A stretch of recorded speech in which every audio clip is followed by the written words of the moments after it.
Okay, so hopefully we've watched the video on absolute value and equations. Now we are going to be doing L1, solving absolute value equations.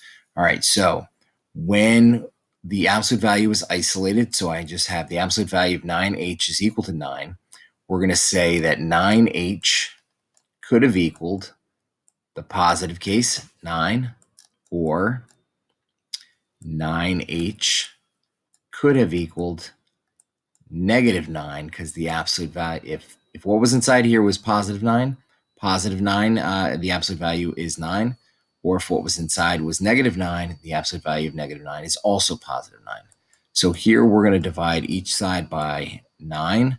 We're going to get h is equal to 1, or divide by 9, and h is equal to -1. So we have the positive case and the negative case. You're hunting for both. We may only end up with one. Okay, so -1 and 1 would be our solutions. Okay, now here we've got j plus 2 is equal to 4. So the absolute value is isolated. It's all by itself, set equal to 4. So we're saying what was inside could have simplified to +4. So j plus 2 could equal +4.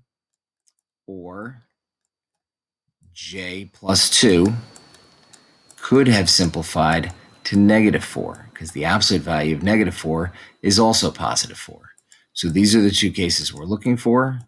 We subtract 2 from both sides, and in this case, j could be equal to 2. And in this case, j could be equal to -6. Okay, so we've got -6 and +2. We're looking good. Okay, once again, everything's simplified. We've got w plus 2, the absolute value of w plus 2 is set equal to 7. So what was inside here could simplify to +7, or what was inside here could simplify to -7. So w plus 2 could be equal to +7, or w plus 2 could have simplified to -7. Okay, in each case, we're subtracting 2 to both sides. Okay, cancels, and this is going to be w is equal to 5. Apologize for the writing. And w could equal -9.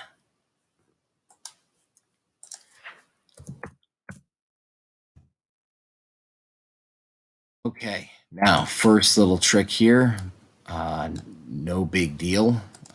Now, what we have here is the absolute value is not isolated. So the first thing that we're going to need to do is add 5 to both sides. Actually, I don't want the thickness of that. Now, when that happens, we're going to get the absolute value of n is equal to 8. Okay.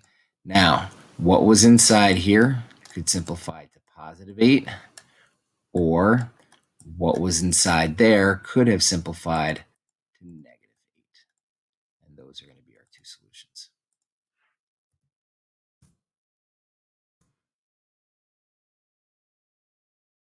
Okay, now here is a tricky one. This is saying the absolute value of a number is equal to a negative value. There is no number inside here that will ever have an absolute value that can ever be negative.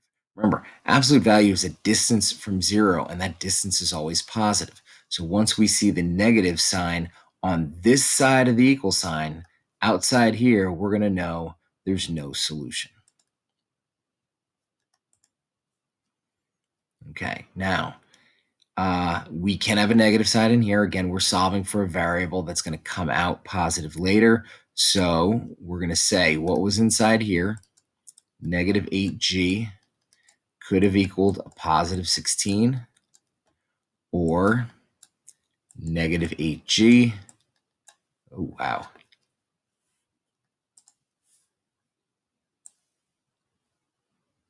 negative 8g could have equaled negative 16. Let me just fix that quick.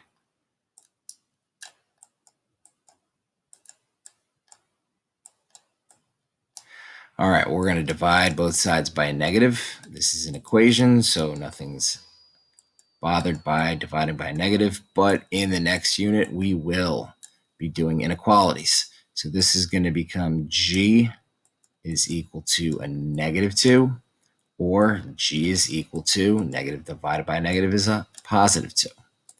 Okay, negative 2, positive 2. Okay, now in this case, we have the absolute value is set equal to a positive value. Setting it equal to a positive value, that means, well, we could have two solutions. P plus 6 could be positive 10, or P plus 6 could be negative 10. All right. The one solution case is going to be if what was inside here is set equal to 0, because there's only one value that can make that true. Okay. You might want to back up and re-listen to those special examples here a couple times until they make sense. So no solution means we're set equal to a negative. One solution means we're set equal to 0. And two solutions means we're set equal to a positive.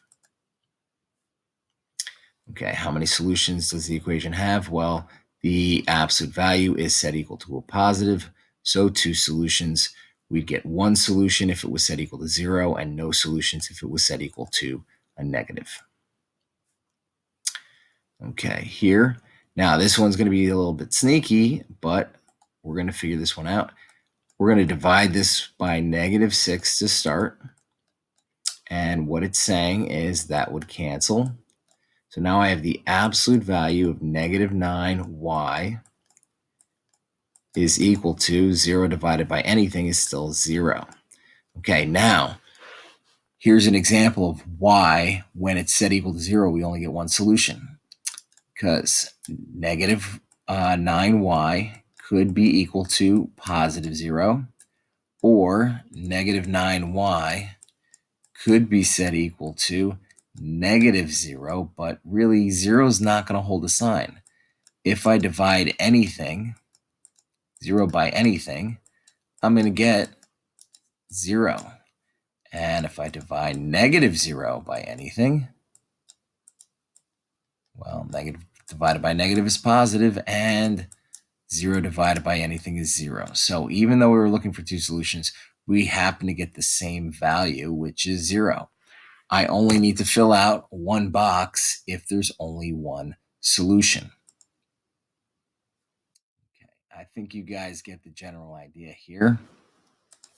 I'll just kind of do this one verbally because it's already starting to become a long video. So if I subtract 4 from both sides, I would get the absolute value of something is equal to 0.